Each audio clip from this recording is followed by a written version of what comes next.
Good evening. I'm honored to be here and grateful that you're tuning in.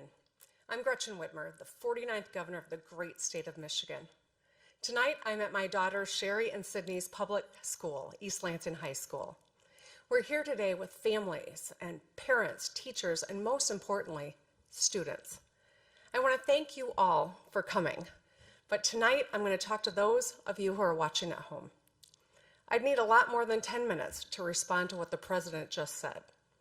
So instead of talking about what he is saying, I'm going to highlight what Democrats are doing. After all, you can listen to what someone says, but to know the truth, watch what they do. Michiganders are no different from Americans everywhere. We love our families and want a good life today and a better life tomorrow for our kids. We work hard, and we expect our government to work hard for us as well. We have grit and value loyalty, and we still root for the Detroit Lions. We and all Americans might be weary of today's politics, but we must stay engaged. Our country, our democracy, our future demand it. We're capable of great things when we work together. We cannot forget that despite the dishonesty and division of the last few years, and that we heard tonight from the President of the United States, together we have boundless potential. And young Americans are proving that every day by taking action. That's what I want to focus on tonight.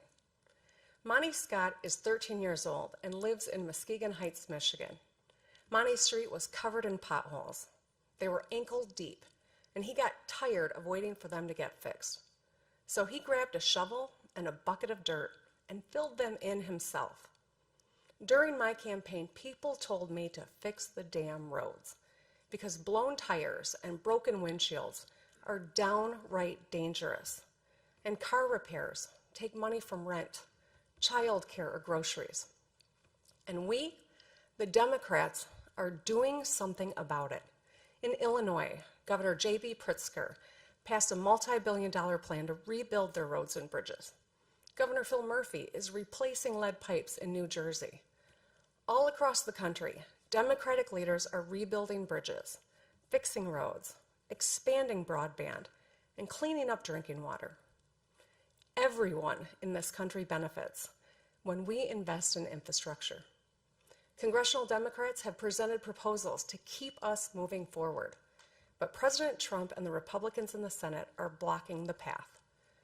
When it comes to infrastructure, Monty has tried to do more with a shovel and a pile of dirt than the Republicans in D.C. have with the Oval Office and the U.S. Senate. Bullying people on Twitter doesn't fix bridges. It burns them. Our energy should be used to solve problems. And it's true for healthcare too. For me, for so many Americans, healthcare is personal, not political. When I was 30, I became a member of the sandwich generation. That means I was sandwiched between two generations of my own family for whom I was the primary caregiver. I was holding down a new job, caring for my newborn daughter, as well as my mom at the end of her brain cancer battle. I was up all night with a baby, and during the day, I had to fight my mom's insurance company when they wrongly denied her coverage for chemotherapy. It was hard. It exposed the harsh realities of our workplaces, our healthcare system, and our child care system. And it changed me.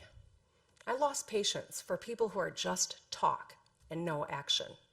So as a state senator, I worked with a Republican governor and legislature to expand healthcare coverage to more than 680,000 Michiganders under the Affordable Care Act. Today, Democrats from Maine to Montana are expanding coverage and lowering costs.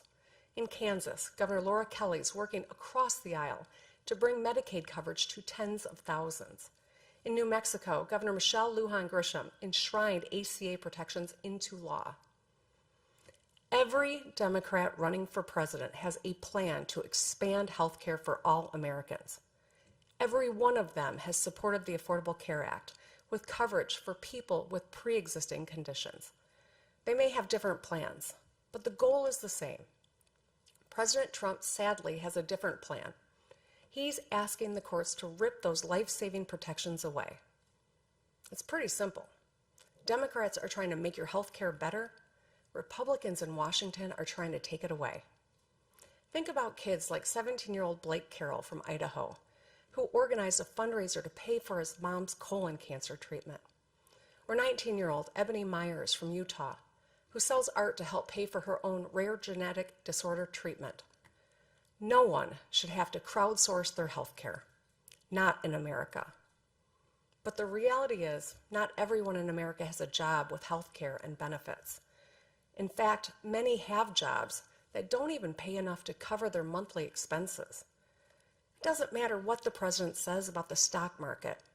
What matters is that millions of people struggle to get by or don't have enough money at the end of the month after paying for transportation, student loans, or prescription drugs. American workers are hurting. In my own state, our neighbors in Wisconsin and Ohio, Pennsylvania, and all over the country. Wages have stagnated while CEO pay has skyrocketed.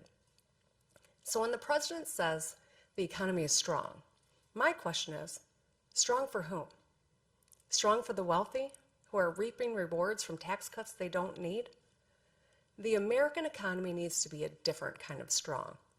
Strong for the science teacher spending her own money to buy supplies for her classroom. Strong for the single mom picking up extra hours so she can afford her daughter's soccer cleats. Strong for the small business owner who has to make payroll at the end of the month. Michigan invented the middle class, so we know if the economy doesn't work for working people, it just doesn't work. Who fights for hardworking Americans? Democrats do. In the U.S. House, Speaker Nancy Pelosi and Democrats passed a landmark bill on equal pay, another bill to give 30 million Americans a raise by increasing the minimum wage, and groundbreaking legislation to finally give Medicare the power to negotiate lower drug prices for America's seniors and families. Those three bills and more than 275 other bipartisan bills are just gathering dust on Senate Majority Leader Mitch McConnell's desk. Senator McConnell, America needs you to move those bills. Meanwhile, Democrats across the country are getting things done. Pennsylvania's Governor Tom Wolf is expanding the right to overtime pay. Michigan is too. Because if you're on the clock, you deserve to get paid. Nevada Governor Steve Sisolak and North Carolina Governor Roy Cooper are working to give hard-working teachers a raise.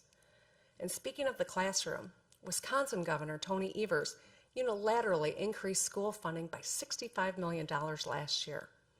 In Colorado, Governor Jared Polis has enacted free all-day kindergarten. And in 29 states, we've helped pass minimum wage hikes into law, which will lift people out of poverty and improve lives for families. That's strength. That's action. Democracy takes action. And that's why I'm so inspired by young people. They respond to mass shootings, demanding policies that make schools safer. They react to a world that's literally on fire, with fire in their bellies, to push leaders to finally take action on climate change. They take on a road filled with potholes with a shovel and some dirt. It's what gives me great confidence in our future. And it's why sometimes it feels like they're the adults in the room. But it shouldn't have to be that way. It's not their mess to clean up. It's ours. The choices we make today create their reality tomorrow. Young people, I'm talking to you and your parents and grandparents. Democrats want safe schools. We want everyone to have a path to a good life, whether it's through a union apprenticeship, a community college, a four-year university, without drowning in debt. We want your water to be clean. We want you to love who you love and to live authentically as your true selves. And we want women to have autonomy over our bodies. We want our country welcoming, and everyone's vote counted. 2020 is a big year. It's the year my daughter Sherry will graduate from high school. It's also the year she'll cast her first ballot, along with millions of young Americans. The two things are connected, because walking across a graduation stage is as important as walking into the voting booth for the first time. Her future, all our kids' futures, will be determined not just by their dreams, but by our actions. As we witness the impeachment process in Washington, there are some things each of us, no matter our party, should demand. The truth matters. Facts matter. And no one should be above the law. It's not what those senators say. Tomorrow, it's about what they do that matters. Remember, listen to what people say, but watch what they do. It's time for action. Generations of Americans are counting on us. Let's not let them down. Thank you for listening. God bless America. Good night.